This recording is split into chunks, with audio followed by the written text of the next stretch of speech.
Hello, everybody all around the world, and welcome to Love, Peace, Harmony, Pride Live, right here on the Love, Peace, Harmony Foundation page. We are so grateful to have each and every single one of you here. Whether you're joining us now live, please drop an emoji or share in the comments or on the recording. And we have a very special Love, Peace, Harmony, Pride Live in store for you today with our hosts, Shinya Barton and Desiree Lim, who are going to introduce in just a moment. And we're actually going to have a little focus on World AIDS Day. As many may know, the beginning of December 1st, is World AIDS Day. And it is such an important time all around the world, an opportunity that we come together and unite in the fight against HIV and enlightening and growing our awareness and inclusivity and love to those who experience HIV or our loved ones who have the experience as well. And to show support for people living with it, to commemorate those who have passed. And it is founded in 1988. And actually, Shinya Barton is one of those who has had his personal life experience. And we're going to learn more about his experience living through the AIDS epidemic. Shunya is one of the global coordinators of the Love, Peace, Harmony Foundation, and his passion and commitment to serve the LGBTQIA plus community has been manifested in over 35 years of service in nonprofits serving this community and in leadership positions at the Colorado AIDS Project and Honolulu's Life Foundation. He served on the Mayor's Advisory Committee for Gay and Lesbian Affairs in Denver, and he was one of the lead community advocates for equal protection laws to include protections of LGBTQIA plus people with the Hawaii State Legislature. And he has been featured at local and national conferences, including U.S. West Employee Association of Gays and Lesbians, Parents and Friends of Lesbians and Gays, AIDS, Medicine and Miracles, and more. And he personally has an experience that he's going to share with us about his life living with HIV and AIDS and living in this most precedented time.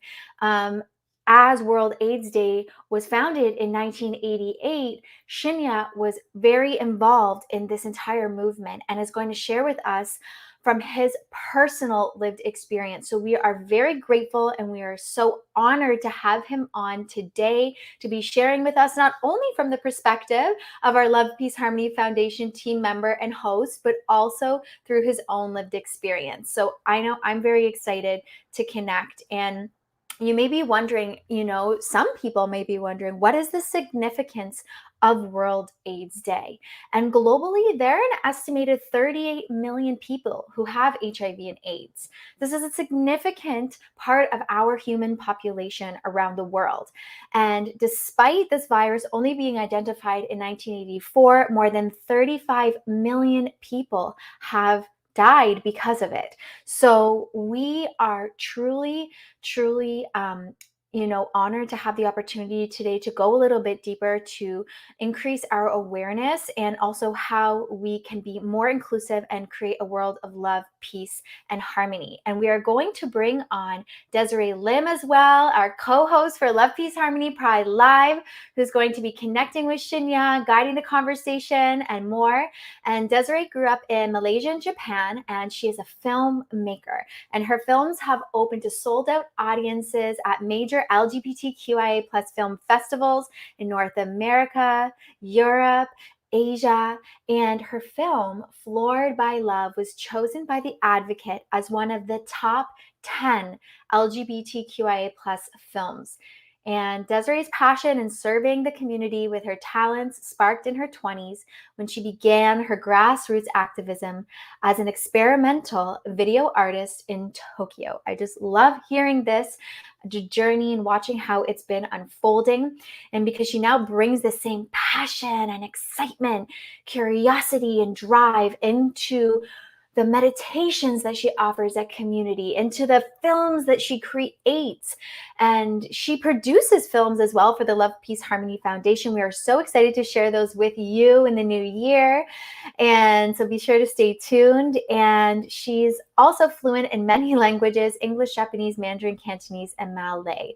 So we are so excited to connect with Desiree, to connect with Shunya, and to have them join us today live to share about World AIDS Day, about love, peace, and harmony. And be sure to stay tuned to the end so that you can have your own love, peace, harmony meditation experience. So now let us welcome on Shinya and Desiree.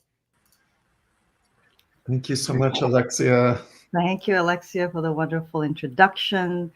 So, Shunya, this is such an honor to be able to learn more about your journey of healing and your spiritual growth, through this conversation. But before we dive into the more personal side of things, I'd like to bring our viewers' attention to the amazing work that Love Peace Harmony Foundation has been doing with the community of AIDS, people living with AIDS in India.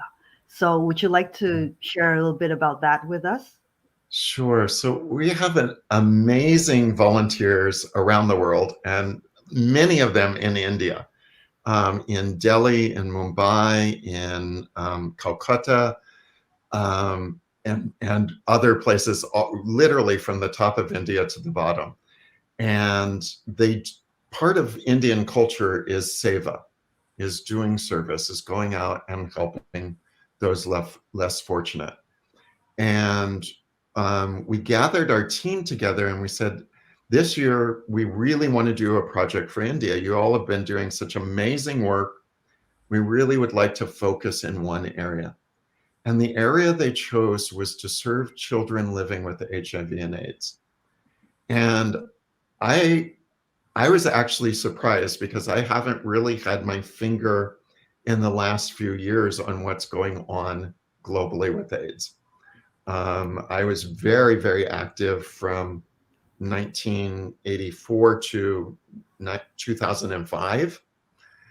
And so what surprised me to find out was the children that they were serving were children who were orphaned and abandoned because of HIV. And that there is still a huge number of orphans in developing countries, parents who had HIV and died, the still transmission from parent to child, and then still a lot of misinformation in the community and a lot of stigma that for those of us who live in the United States or Europe or Canada, I was personally very surprised the level of misinformation and stigma that still existed, to the point where children were not welcome in their family if they had HIV.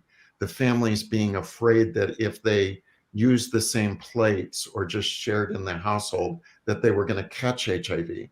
We've known I say for we've known for a long time, like, I was really clear when we were doing education in the late 90s that clearly HIV was not spread by common household contact. If you got HIV from someone in your household, you were doing something with someone in your household that you probably should not have been doing with someone in your family. So it was just the fact that this came back now in 2021, and hearing families kicking their children out because they thought they were going to get HIV from them, to me was just like, wow, there's still so much work to be done. Mm-hmm. And so they work with our volunteers work with two organizations there, and they teach children the practices that we do of the Love, Peace, Harmony song and Love, Peace, Harmony meditation. So there's one organization called Sparsh Balgram that is a family that now has 17 children living in the family. And they started a nonprofit just to take in children who were abandoned. And then there's a big organization called Desire Society that's all through India that's taking in orphan and abandoned children. So we did a concert and a fundraiser, and they organized everything. It was very grassroots, and they were our goal was to raise $10,000. They raised $20,000, and then our founder said, "You know what? We're throwing in another $20,000." So we gave $40,000 to split between the two agencies to help with medical care, schooling, and clothing and feeding and just taking care of these kids who are amazing. I got to do several practice sessions with them, and they start their day not just singing Love, Peace, Harmony for their own health and well-being. They sing it for the whole world. They're in these circumstances, their hearts are so wide open. They're singing for everybody in the world to have love, peace, harmony. Mm-hmm. And Wow. I was just so touched by these kids. They're Right. so amazing. Wow. Yeah, it's thank you for sharing that. I mean, to me, it's just so so heartbreaking to hear that kids are being rejected in that way. And it as a gay kid myself, growing up, I can relate to that, where you do face this fear of rejection just because of who you are or what condition you're in.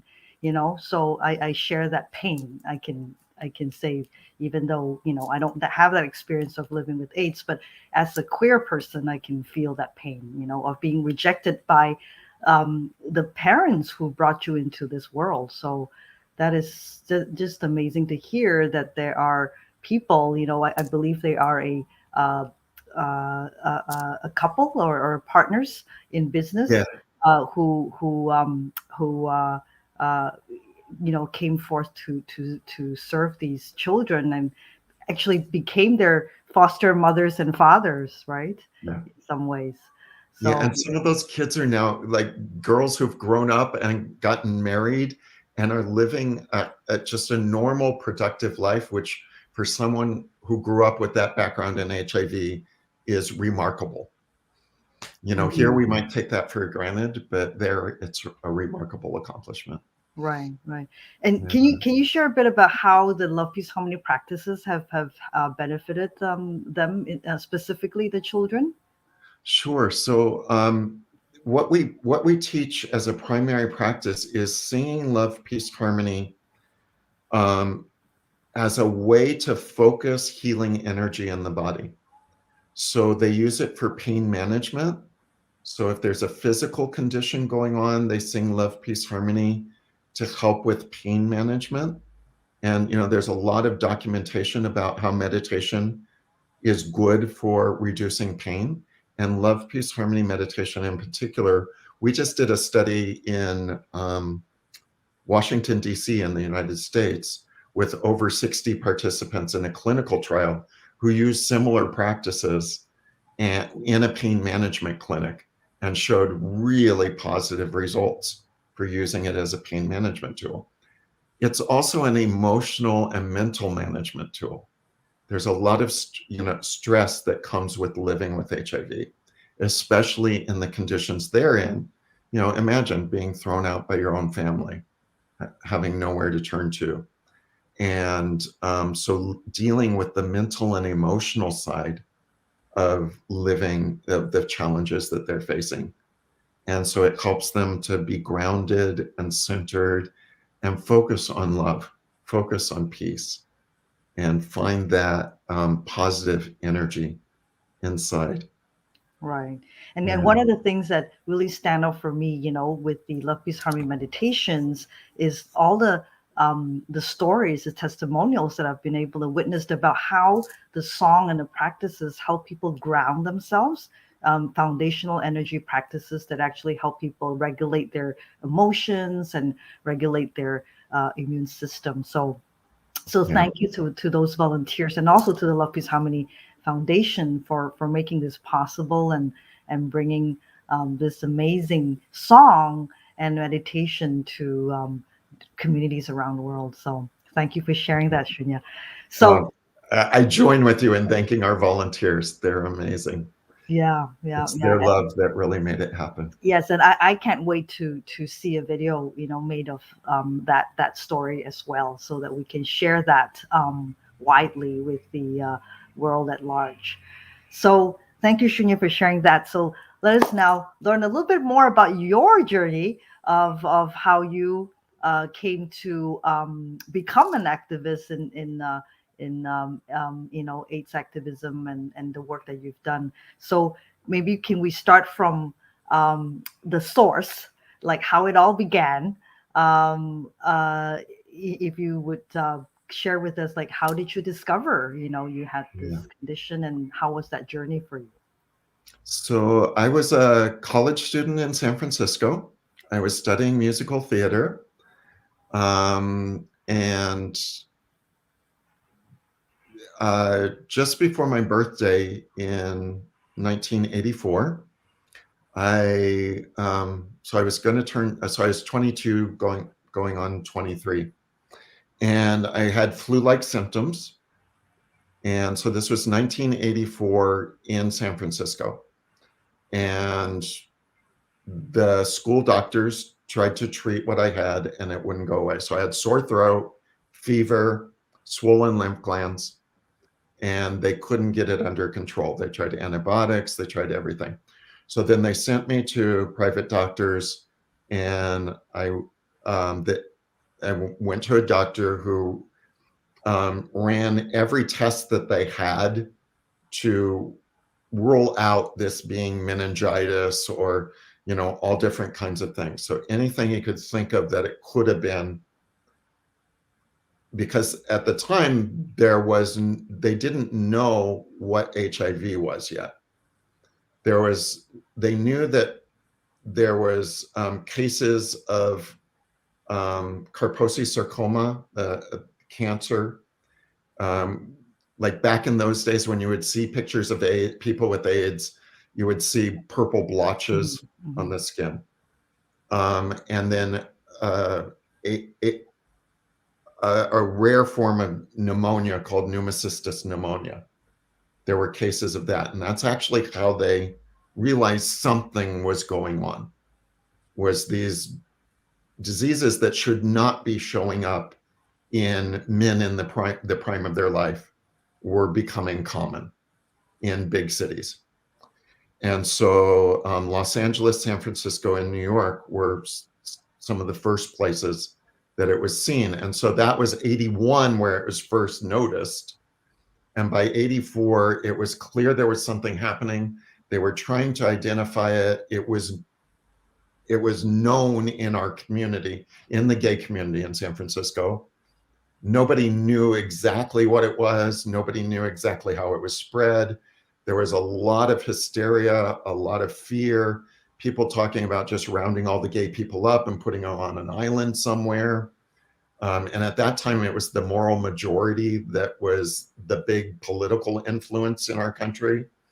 And it was like, and I thought, well, but we don't do that in the United States.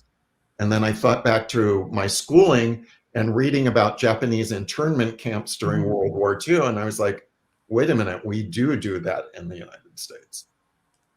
And I was like, this is like a real thing that's happening here.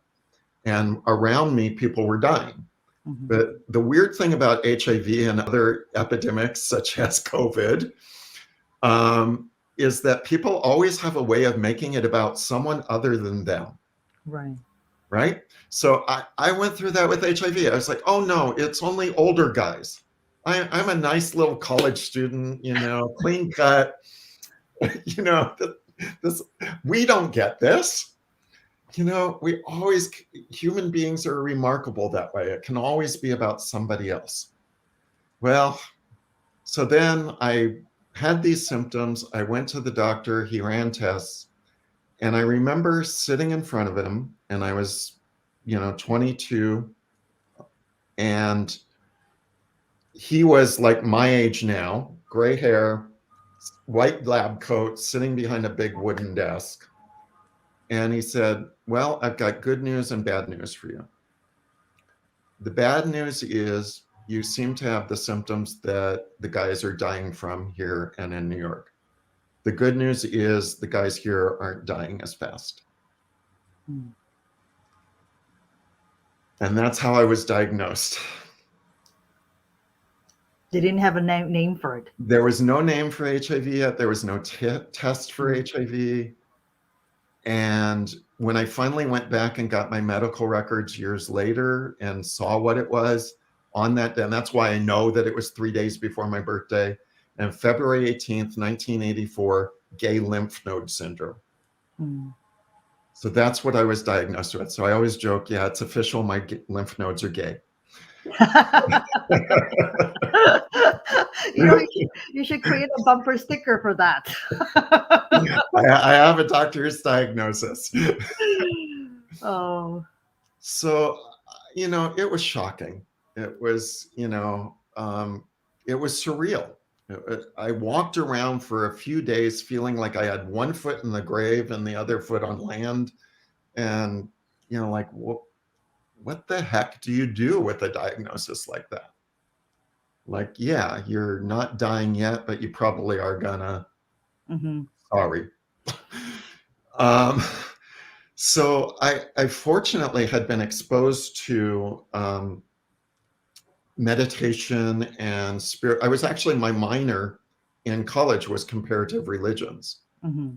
So I was studying Buddhism and Taoism and Hinduism and Christianity and, mystic Christianity and Islam, and really looking at them. And I was always fascinated. It's funny, as I read more scholarly stuff, I saw that most scholars are about what's the differences and what makes this different than that. And what I always wanted to know is how are they the same? Right.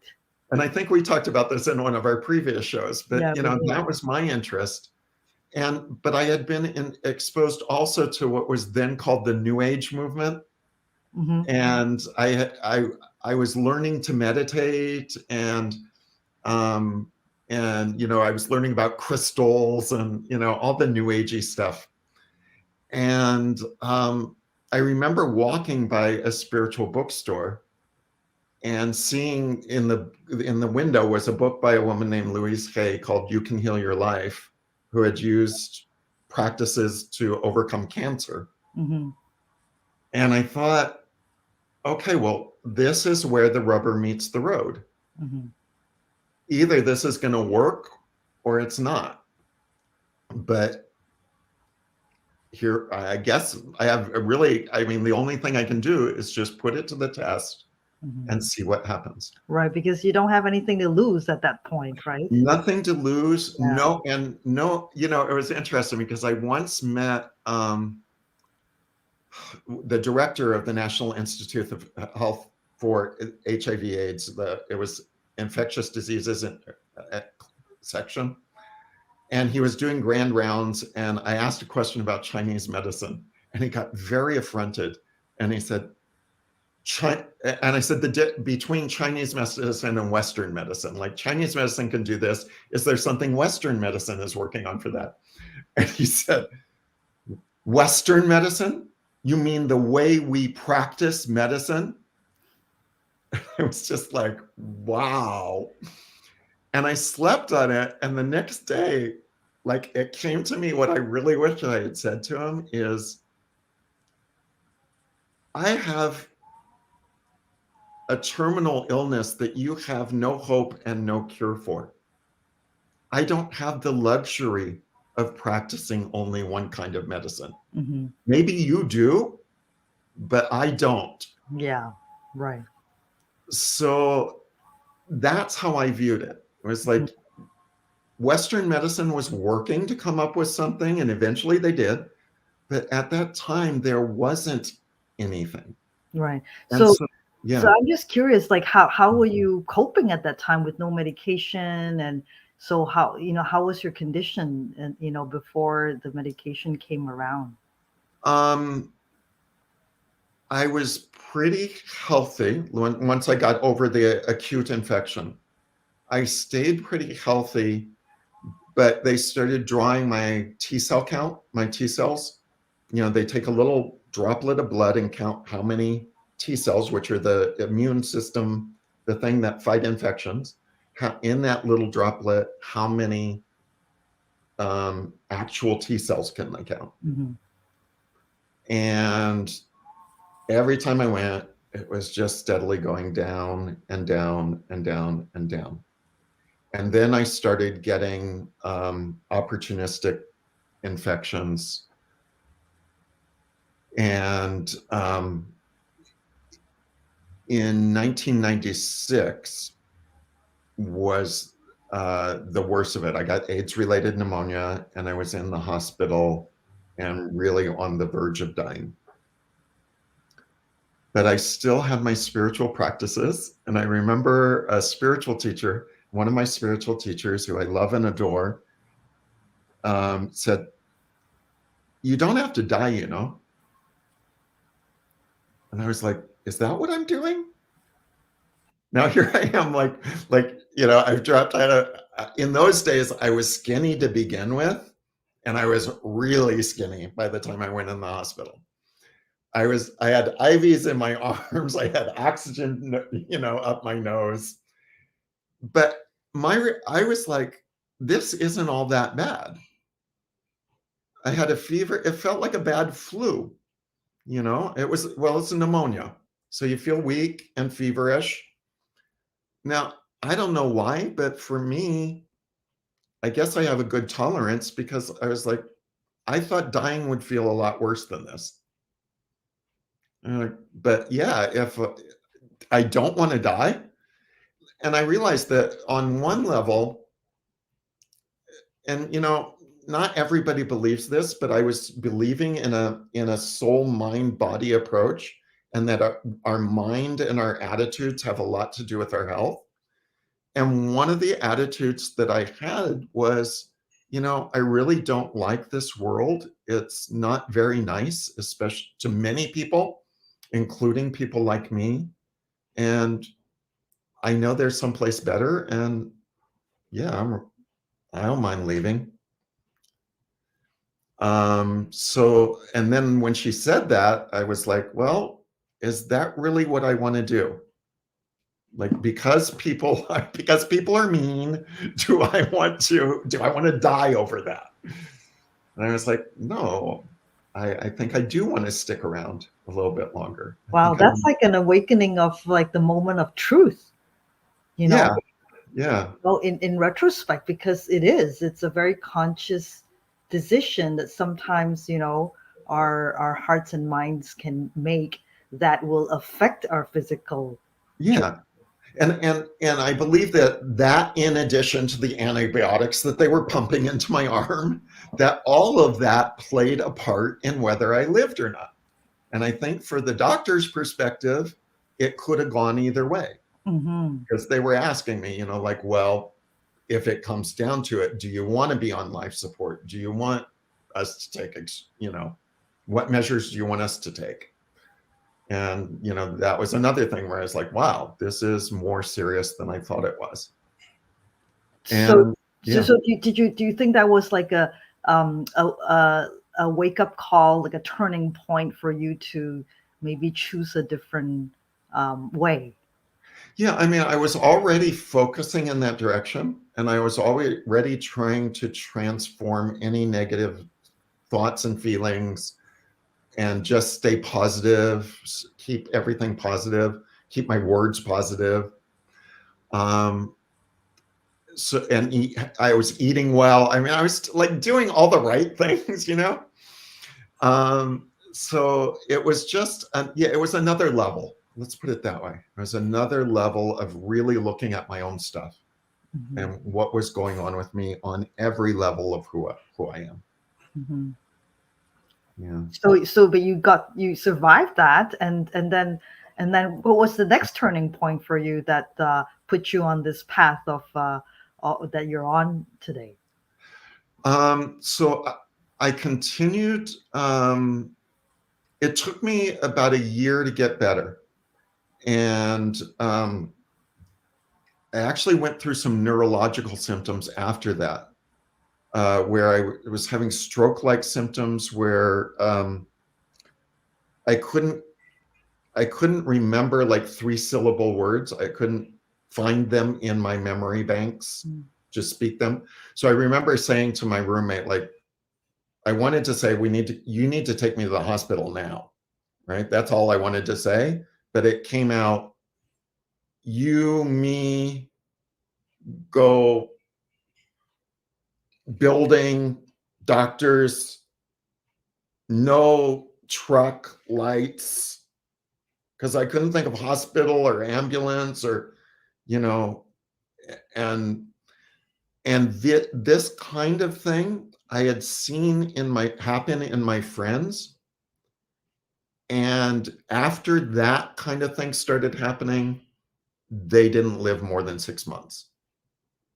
So I was like, wow, okay, this is looking like the end. And I remember sitting myself down and having a talk with myself and saying, okay, one of two things is happening. Either you are dying or you're not dying. Well, what if I'm dying? And I thought, well, if I am dying, then what? Then I want to do it as consciously as I can, because all this spiritual practice, I'm like, I don't remember. I believe in, by this point, I had come to believe in past lives. And I was like, but I don't remember ever going through this again. So I want to go into it with my eyes wide open. I want to be as conscious and present for the whole thing as I possibly can. And 2, the only thing that really matters if I only have 6 months is love. So I just want to focus on the love in my life, the friendships, the relationships that I have, and just enjoy and be as loving as I can be and just spread and share and enjoy love for the next 6 months. And then I thought, well, if I'm not dying, that seems like a pretty good way to live anyway. So maybe I'll just try doing that. And that was actually probably one of the points in my life where I would say I was the most in my spiritual self, like the best me possible for that time period. And, then I got lazy like humans do and stopped focusing so much on, but then medication, then I got better and I got good, well enough to work. And I eventually ended up working. Previous to that, I had already started working for the Colorado AIDS Project. And then I had moved to Hawaii and gotten very sick. So then I went back to work in the AIDS field, doing HIV prevention work. And then the medications came out. And that was really great news. Actually, I had been on this. At first, they tried the medications one by one. Mm-hmm. And in me and in everybody else they tried that with, they didn't last very long. Mm-hmm. So someone got the brilliant idea, well, what if we put them all together? And they started doing trials with that. And by that point, I wasn't so eager to try something that, that hadn't been proven. So I did wait until the trials finished and there was clear evidence that they worked this way. And so then I went on the combination therapy. And what happened, like when I was in the hospital, I talked about T cell counts. Mm-hmm. So normal is like 700 to 1200. When I went in the hospital, my T cell count was 7. Oh, wow. So I named them Dopey, Grumpy, Doc, Sneezy. The 7 dwarfs, and you are Snow White. Or Prince Charming, which one? I'd rather be Prince Charming. Okay. But I was waiting for somebody to come along and give me a magic kiss. I'm Right. still waiting for that. No, I think you already have more than one. maybe. So, so then, I did go on the medication, and after going on medication, my T cell count came back up steadily, and then plateaued around 500, and it just hung out around 500. And which I'm grateful for. Under 200 is really when you start seeing opportunistic infections. So anything over 200 is good news. It's not normal, but okay. So it was in the 500 range. And I got better. I continued to work in AIDS as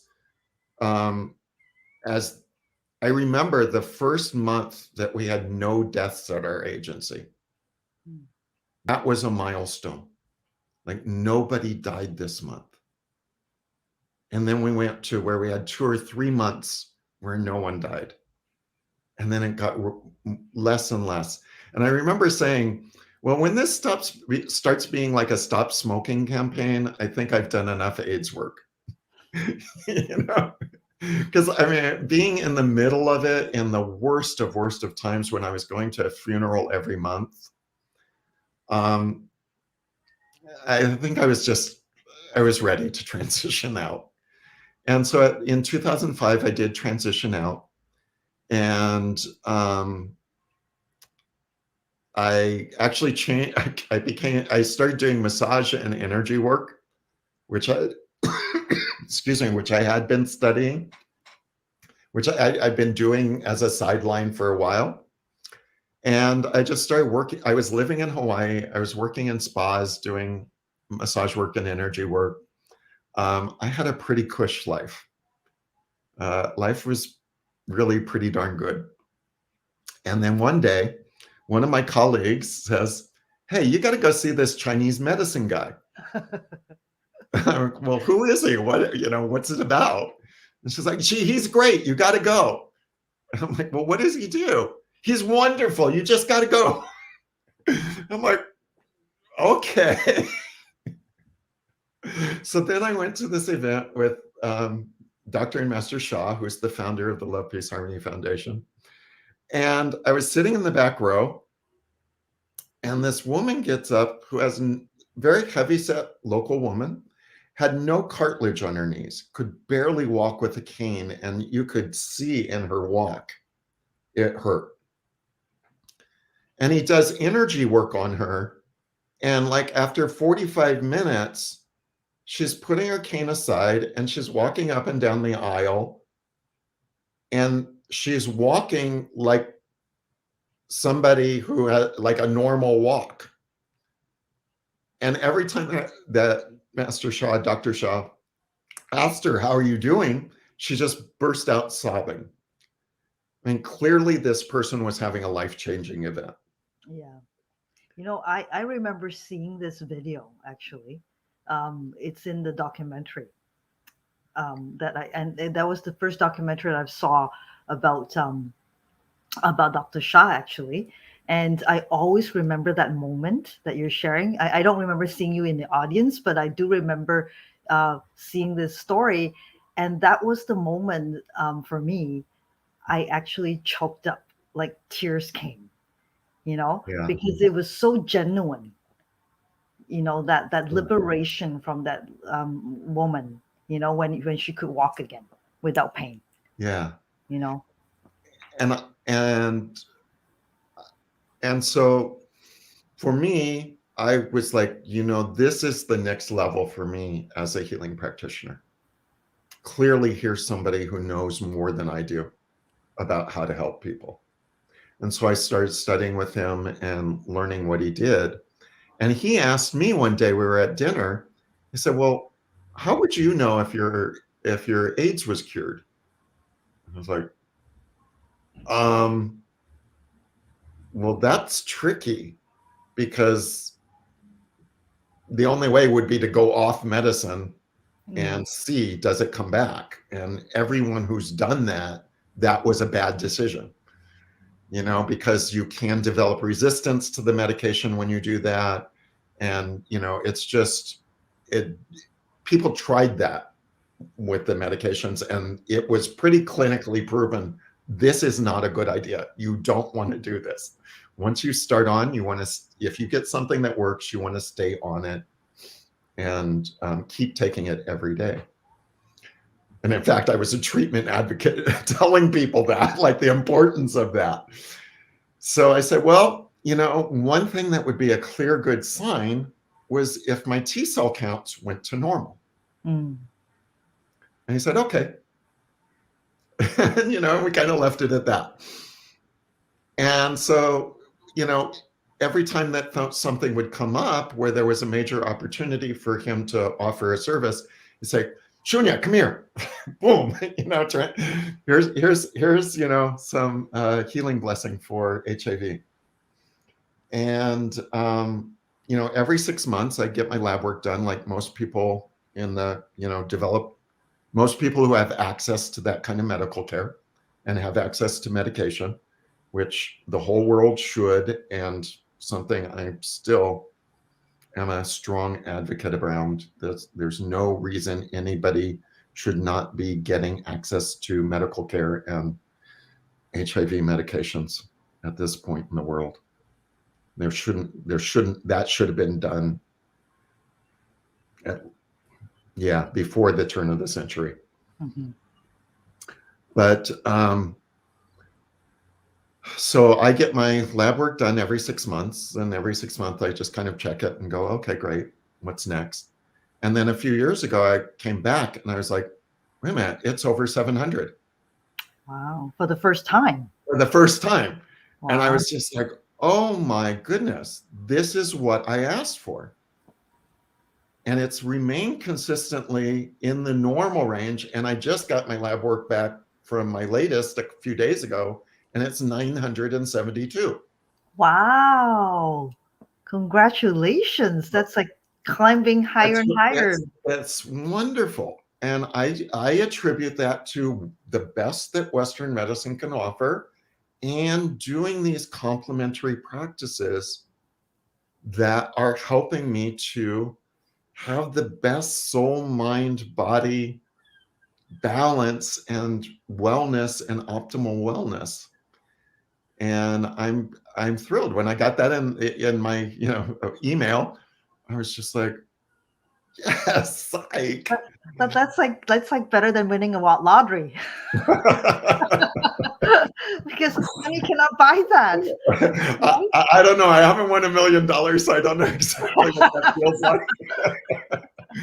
Well, but I am so blessed to have good health, to be, you know, there's a program that we do called Thrive, which is because for me, a while back, it became not just about surviving, but about thriving. Thriving, yes. And the quality of life. And actually, you know, in that time when I was looking at 6 months, I really decided what's more important to me is the quality of the time that I have left. And I really don't care that much about the quantity. So I don't care if I'm here for a day, a month, a year, 100 years. It's what happens during that time. How is my quality of life? And what can I do to improve that? So that's what I like to share with other people. Right. So do you want to share a bit about what the practices that you've been doing that helped you thrive, and what you actually share in Thrive itself? And we should actually get a taste of. Is it that time? Okay. The meditation that you do. So tell us a little bit about that. Okay. So this is a basic love, peace, harmony meditation practice. And the idea behind it is that everything in our life brings positive messages or negative messages. And those positive messages can affect us on the level of our soul, on the level of our heart, on the level of our mind, on the level of our energy, on the level of our physical body. So the more positive frequency and vibration we have, the more positive messages that we have, the more likely we are to have a good quality of life, to have optimum health and wellness. And so the meditation uses the Love, Peace, Harmony song, which is a special song that our founder received when he was deep in meditation in a special, there's a redwood forest just across the Golden Gate Bridge from where I live. Very special place. A lot of positive things have actually happened there in history. And he asked to receive a song that would help people. And the song came in the form of the sounds lu, la, and li. Lu, la, li. Lu, la, li. And then he was like, well, what does this mean? And his first language is Mandarin. So it first came in Mandarin. And then when it's translated to English, it means, I love my heart and soul. I love all humanity. Join hearts and souls together. Love, peace, and harmony. Love, peace, and harmony. So I love my heart and soul is self-healing.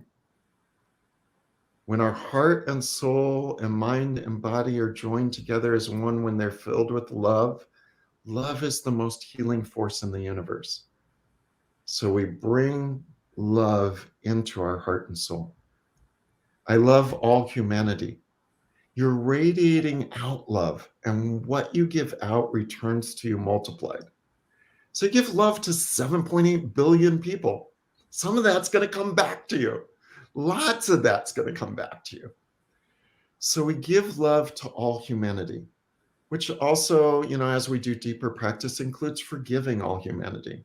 And like I said, I had some forgiveness to do with humanity.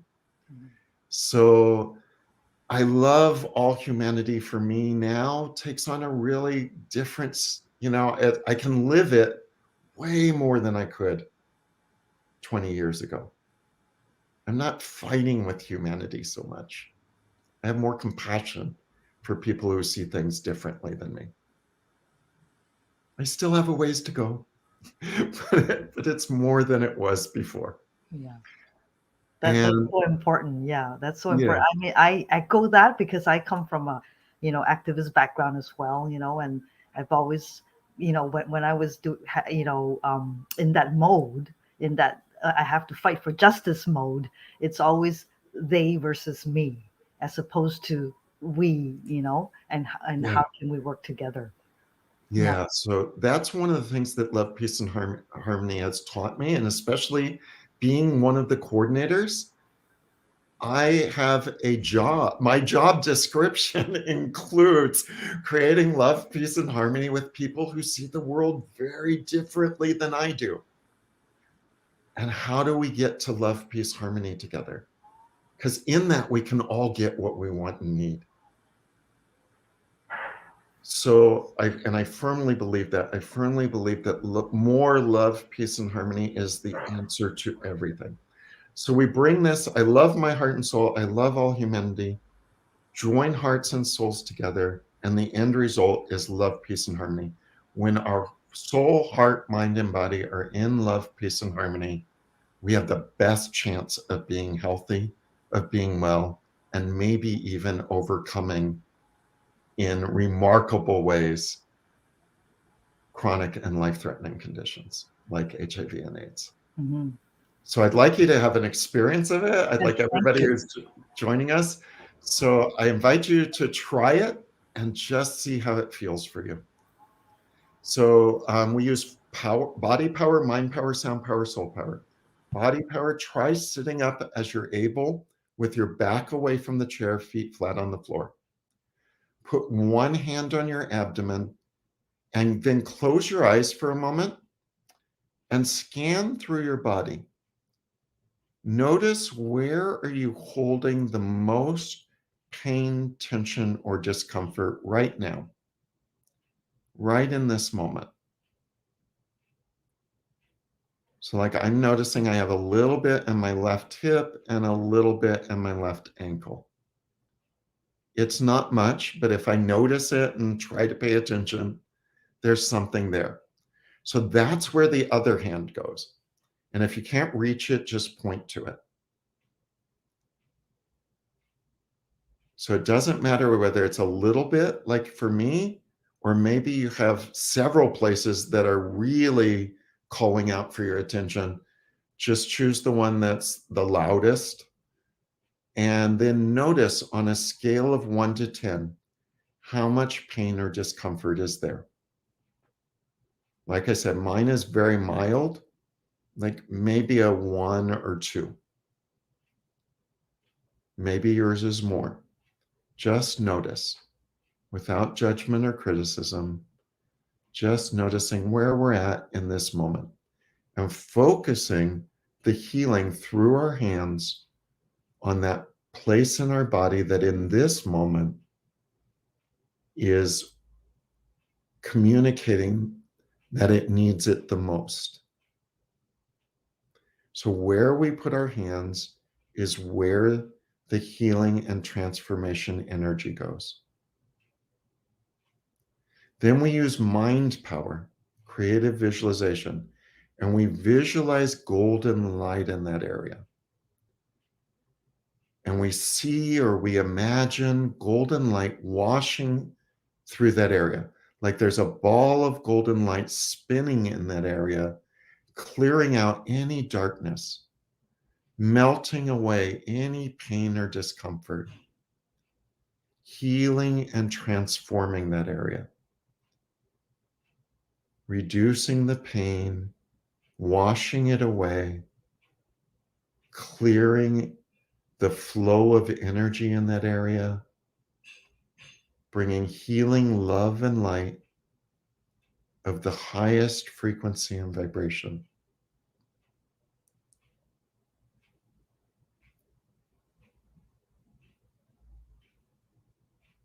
Then we use the power of our heart and soul. We give love to that area. Dear soul, mind, and body of these parts of our bodies, we love you, honor you, appreciate you. You have the power to heal and transform in this area. You can do it. Do a good job. Thank you. Thank you. Thank you. And we connect with someone or something bigger than ourselves.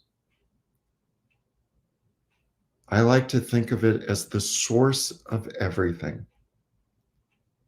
You might think of it as the divine, Allah, the Buddha field, as nature, or maybe there's a special place in nature like that redwood forest. Maybe there's an ocean that you connect with, the sun, the moon, the stars, the galaxies, the universes, the quantum field. However you perceive it, connect with someone or something bigger than yourself.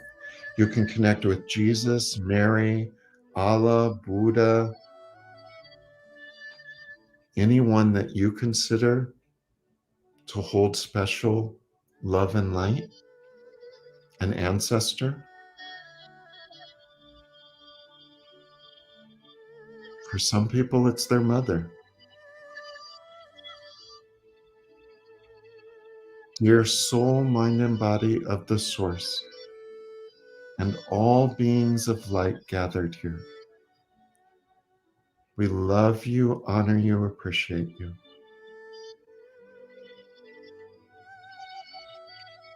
Please heal, bless, and transform this part of my body. Please bring the highest universal love, universal forgiveness, universal compassion, universal light.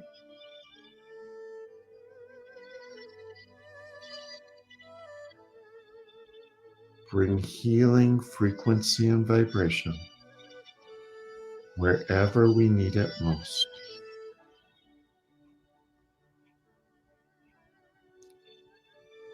We've brought in the Love, Peace, Harmony song, which is our sound power, bringing another frequency and vibration, allowing the sound of the song to wash through this part of the body, clearing away any blockages, flowing the energy through this area, healing and transforming.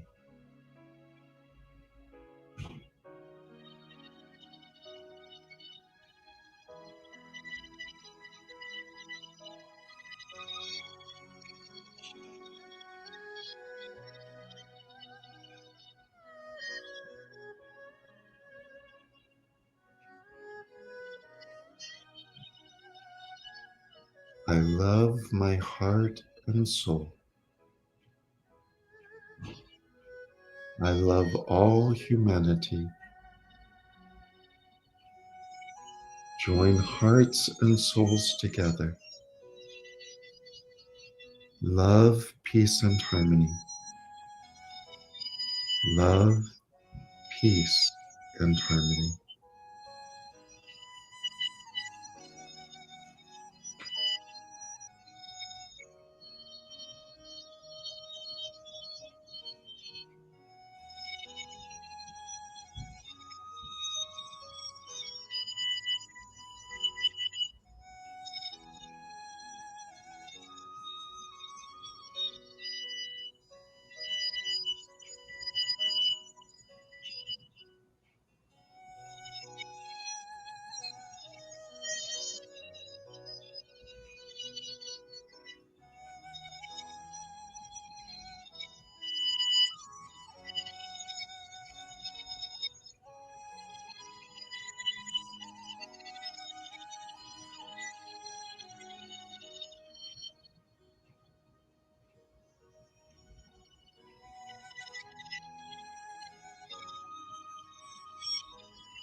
And feeling the golden light sealing that area, surrounding the area in golden light. As the healing continues, as we bring our attention back to our own heart and soul, back to our breath, taking a deep breath all the way down to the tailbone and letting it go.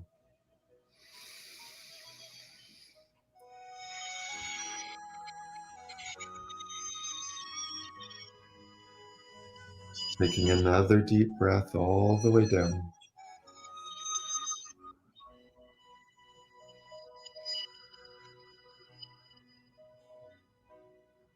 One more time, deep breath. And as we release, we gently let our eyes come open, back in this time and space, in this moment.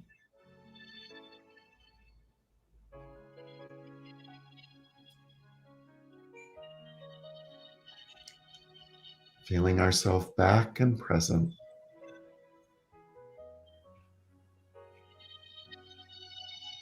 We can let the music fade out.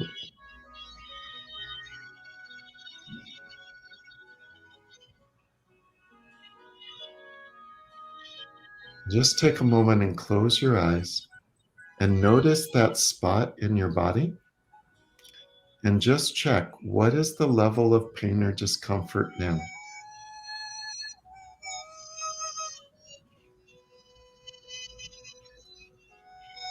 Did it go down? Mine was at a 1 or a 2. Now it's just barely even perceptible. And maybe that happened for you too. Usually when I do this, and can we just go ahead and cut the music out? Thank you. So what you might notice is that the pain or discomfort level went down.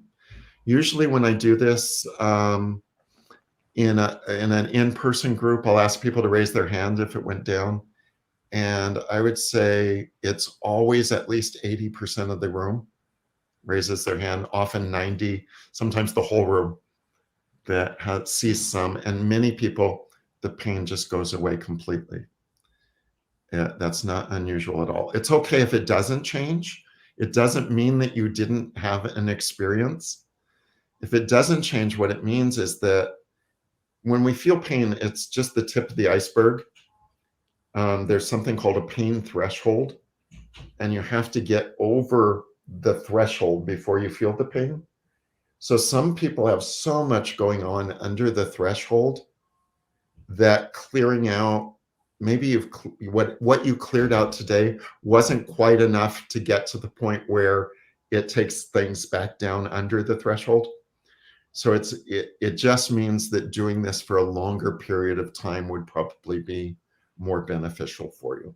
And you probably see more difference doing it over a longer period of time.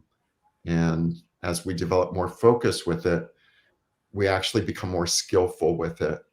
And this is what the people in the pain study in Washington, D.C. found, that the more often they did it and the more consistently they did it, the better the results over time. Yeah.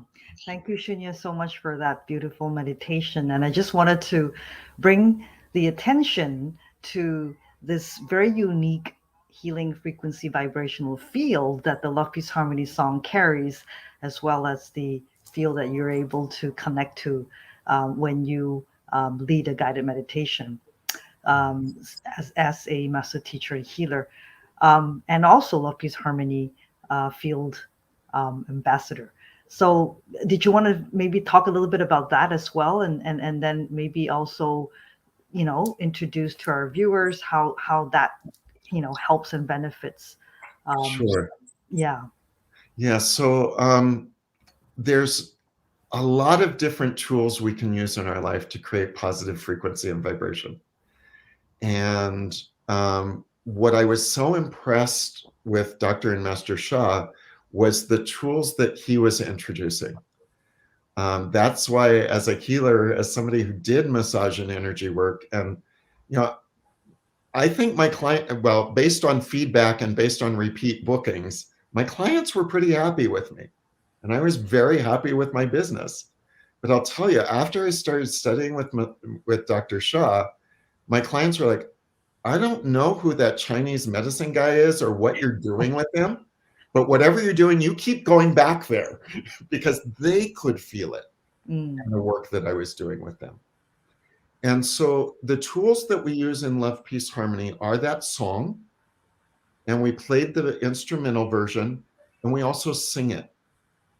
And that uses the sound, frequency, and vibration to bring to make a field of positive energy inside of us and around us. Then we have specially written calligraphies. Dr. Shah is a doctor of Chinese medicine, doctor of Western medicine. He's a Qigong Grandmaster, was recognized as Qigong Grandmaster of the Year by the 4th World Congress of Qigong. And later in life, he learned calligraphy from the sole lineage holder going back to the last emperor of China, Professor Li. Remarkable woman. She was over 100 years old when she taught him calligraphy. He used it, he took everything he learned from Qigong, Tai Chi, I Ching, Feng Shui, Chinese medicine, Western medicine, put it all together with the calligraphy and turned the calligraphy into a healing tool. And it was so powerful that they named him a Shufa Jia, which is a national calligraphy grandmaster in China, and had an art exhibit. 1,000 people came. It was at the Hall of Ethnic Cultures, I think is what they call it. Huge art display of his calligraphy. And in fact, His art is at the Basel Art Show, one of the biggest art shows in the world, this weekend in Miami. It's being represented there. Because it's such a unique art, it's actually visible beauty, but it has this invisible power for healing and transformation. So we use the calligraphies to form a love, peace, harmony room. And I activated them. Yeah, I didn't show them, but I activated them during this meditation. So that also adds to the field. So in the Thrive program, which we do every Tuesday, Thursday, we use the calligraphies, we use the song, we use different practices, and we put them together to do consistent practice for our health and well-being. So thank you, Shunya. So we welcome our viewers, people who have not experienced this before, to come and join Shunya on his Thrive show. If you're experiencing any chronic conditions, it would be a good space for you to experience something with Shunya. Yeah, I should probably mention we focused on HIV/AIDS today because of World AIDS Day, and because of the impact that that's had in our community. But this is open to anyone who has any chronic or life-threatening condition. So not just HIV and AIDS, although of course everyone with HIV and AIDS, so welcome, non-judgmental, obviously. Like, I mean, how could I possibly have a judgmental space around HIV and AIDS? But the people who come, they all know my story. They're so loving and accepting, and we're just a community of people who want to help each other heal and thrive and live the best quality life we can. Thank you so much, Shunya, for sharing your very heart-touching and inspiring journey of healing and growth as well. And I think everyone is so blessed, who can come to join Thrive. For someone like you who've gone through the experience, lived the experience, and thriving, with the condition, to actually lead and run a meditation healing session like this. So I really encourage anyone who's interested or who may have loved ones who may be interested to please share this incredible resource. And it's free for anybody to join. So thank you again. So let us bring Alexia back and see what her final words for us are, and what her experience has been. Amazing. Thank you so much, Desiree. And thank you so much, Shunya. This has been so powerful. Like, Shunya and I have been working together for a little while now in the Love, Peace, Harmony Foundation, and he's been a teacher of mine.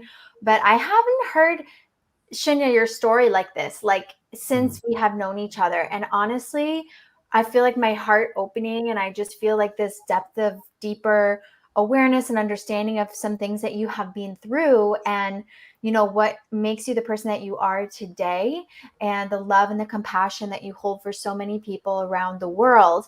And I really feel that today has been such a powerful episode of Love, Peace, Harmony, Pride Live. It's just been such a joy to hear this sharing from Shinya and from Desiree, and be a part of this conversation.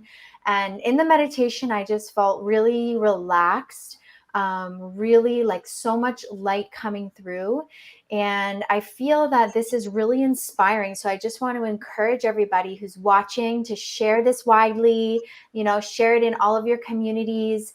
And I look forward to also our team, editing and sharing this video on Instagram, on YouTube, on the other platforms as well, so that we can definitely share it in, LGBTQIA plus communities, and especially those who may be impacted or have loved ones impacted by HIV and AIDS. And, I do want to give a shout out. There's a lot of long-term survivors who have very special stories. And so I really want to acknowledge, I'm not something special. There are many of us who have made it through this journey. And I just really want to give a shout out to everyone who has gone through this journey, and and HIV, of course, is not just in the AIDS, in the gay men's community. It's in the transgender community. It's in communities of color. It's a worldwide problem.